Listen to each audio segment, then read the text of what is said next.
श्री सद्गुरुदेव भगवान की जय। श्री सीताराम सरकार की जय। श्री राधा रमण लाल की जय।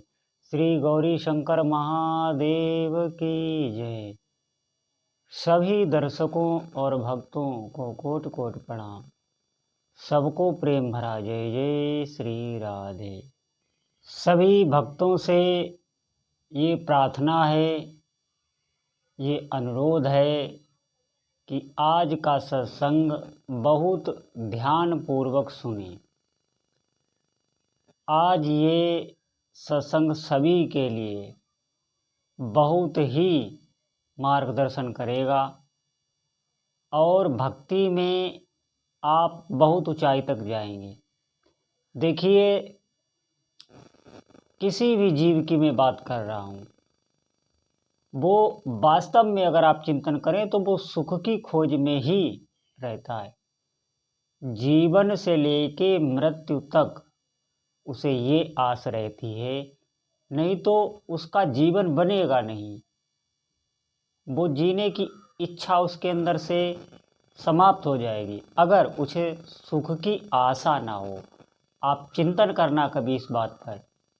अगर सुख की आशा ना हो तो जीवन की इच्छा ही समाप्त हो जाएगी। सुख की आशा ही जीव को बांधे रखती है और भ्रमवश वो आशा संसार से करता है।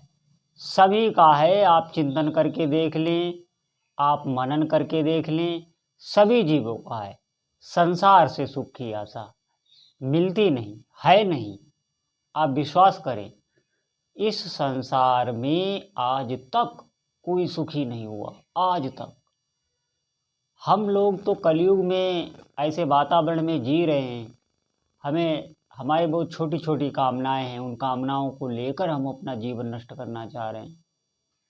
इतने बड़े बड़े राजा इस देश में हो गए, इस विश्व के हो गए, और उनको सुख नहीं मिला। आप ऐसा समझिए, उनको बिल्कुल सुख नहीं मिला। बहुत से राजा पुराणों में ऐसी कथाएं हैं कि वो राजपाट छोड़ के और हाय हाय करके आखिर में वो बन गए। उन्होंने तपस्या की और भगवत प्राप्ति की। आप अध्ययन करके देख लें,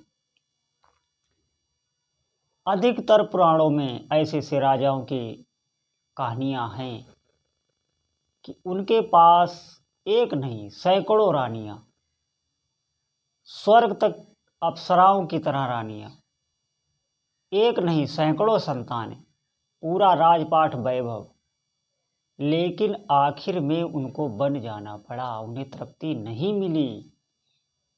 आप विश्वास करें, एक पुनर्रुवा राजा थे, उनके पास एक अप्सरा आया करती थी, उर्वशी।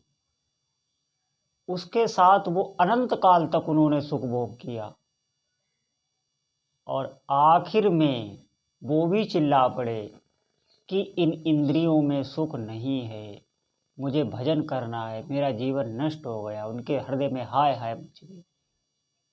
इस संसार को भयावह कहा गया है शास्त्रों में। आप बात मानिए। देखिए, हम लोगों की बुद्धि मलिन होने के कारण इस संसार की सत्यता का हमें भान नहीं होता। आप विश्वास करें, जिन भक्तों को संसार की सत्यता का भान हो जाता है उन पर श्री हरि की विशेष कृपा है। आप विश्वास करें, हमको भगवान की ही शरण लेनी चाहिए। भगवान की शरण के अतिरिक्त और कोई हमारा आश्रय नहीं। सच्चे सुख के दाता श्री हरि ही हैं। आपके हृदय में अखंड शांति, अपार आनंद की अनुभूति होने लगेगी। समस्त लौकिक और पारलौकिक सिद्धियां आपके चरणों में लौटेंगी। आप विश्वास करें, हमें भगवान का आश्रय लेकर और उन्हीं से संबंध बनाने की कोशिश करनी चाहिए। भले ही हमारा हृदय मलिन है, भले हम पापों में रत हैं, हम विषयों में फंसे हैं, हमें नहीं मालूम है कि परमार्थ क्या है, हमें नहीं मालूम है कि सच्चा सुख क्या है, हम इंद्रियों के सुख को ही सुख समझ रहे हैं। लेकिन आप वास्तव में सत्संग सुन के ये चिंतन करें, और भगवान को अपनाने की कोशिश करें, उनसे अपनापन बनाने की कोशिश करें, उनसे प्रेम करने की कोशिश करें, वो आपके अंदर ही बैठे। सभी शास्त्रों में ये लिखा है कि इस शरीर रूपी वृक्ष में जो पक्षी रहते हैं, जीव और ईश, वही हमारे सुहृद हैं, वही हमारे सखा हैं, हितैषी हैं। आप उनसे प्रेम करेंगे, जितना जो प्रेम करता है प्रभु सैकड़ों गुना उससे ज़्यादा प्रेम करते हैं। आप विश्वास करें, भगवान के प्रेम की बहुत महिमा है। साथ भगवान ने किसी भी भक्त के साथ कभी भी प्रेम में कटौती नहीं की। वो प्रेम के दाता हैं।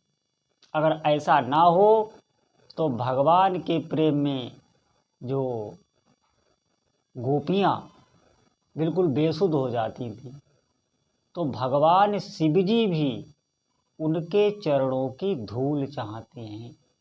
अब इससे बड़ी और क्या बात हो सकती है। इस पूरे ब्रह्मांड के अधिष्ठात्र भगवान शिव, जितने भी योग मार्ग ज्ञान मार्ग, सब उनके ही मुखार बिंद, उनके ही डमरू से निकले हुए हैं। वो भगवान शिव गोपियों की चरण धूल मांगते हैं। क्यों? क्योंकि वो कृष्ण रंग में पगी हुई हैं। आप विश्वास करें, आपके जो भी इष्ट देवता हों, ब्रह्म शक्तियों में कोई मतभेद नहीं है। किसी भी शास्त्र में ये नहीं कहा गया है कि इन शक्तियों में कोई मतभेद है, कोई छोटा बड़ा है। ये एक ही हैं, इनका स्वरूप अलग अलग है। आप जिस भी इष्ट देवता का भजन कर रहे हैं, आप पूरा समर्पण उनमें करने की कोशिश करें। देखिए, इस संसार में संबंध,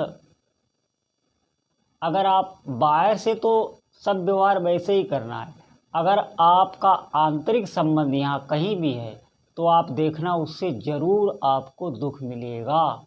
इस बात को आप गांठ बांध लें, निश्चित आपको दुख मिलेगा। अभी नहीं मिल रहा है, आगे मिलेगा, क्योंकि आपको कोई सुखी नहीं कर सकता भगवान श्री हरि के अतिरिक्त। इसलिए मेरी आप सबसे प्रार्थना रहती है कि भगवान के भजन के लिए समय निकालो, भगवान के नाम जप के लिए समय निकालो। हो सके तो उनके अर्चा विग्रह की प्रीति पूर्वक सेवा करो। अभी हमारा मन नहीं लग रहा है, लेकिन हमें एक औषधि की तरह नित्य करना है। हमारा मन लगने लगेगा। ये मन जब विषयी होता है, जब ये विषयों में सुख मानता है, जब विषयों का इसके ऊपर एक आवरण, यूं कहें एक लेप चढ़ा होता है, जब वो उतरने लगता है धीरे धीरे, तो अंतःकरण में ही प्रभु की जो प्रीति है, जो स्वच्छंद है, वो झलकने लगती है। आप विश्वास करें इस बात पर। भगवान का प्रेम हमारे अंदर ही है, लेकिन उसके ऊपर इस सांसारिक विषयों का आवरण चढ़ा हुआ है। मैंने कहा ना कि जो प्रेम भगवान का हमारे अंदर है, उसे हम संसार में लगाए हुए हैं। संसार में लगाने से वो मलिन होता है, और भगवान में लगाने से वो और बढ़ता है। वो कई गुना बढ़ता है, कई गुना बढ़कर आपको ही मिल जाता है। देखिए, आप भगवान को जब भोग लगाते हैं, प्रसाद पवाते हैं, तो क्या भगवान पा लेते हैं? नहीं, वो आपको ही मिल जाता है, बल्कि उसमें तुलसा दल अतिरिक्त आपको मिल जाती है। आप समझें, भगवान कोई भी चीज़, कोई भी वस्तु अगर भगवान को आप अर्पित कर रहे हैं, उनको भोग लगा रहे हैं, उनका नाम जप कर रहे हैं, तो आप ये न समझें आपको एक एक नाम का हिसाब मिलेगा। सच मानिए, वैसे भक्ति में हिसाब नहीं रखना चाहिए, लेकिन मैं महत्व बढ़ाने के लिए इस बात को आपसे कह रहा हूँ कि एक एक नाम का हिसाब मिलता है। आप क्या समझते हैं? ये भगवत मार्ग है, ये सत्य मार्ग है, और संसार का असत्य मार्ग है। वहाँ मात्र व्यवहार है। हमें व्यवहार सबसे अच्छा करना है, सबको सुख देने की चेष्टा रखनी है, लेकिन हमारे हृदय में प्रभु ही रहेंगे।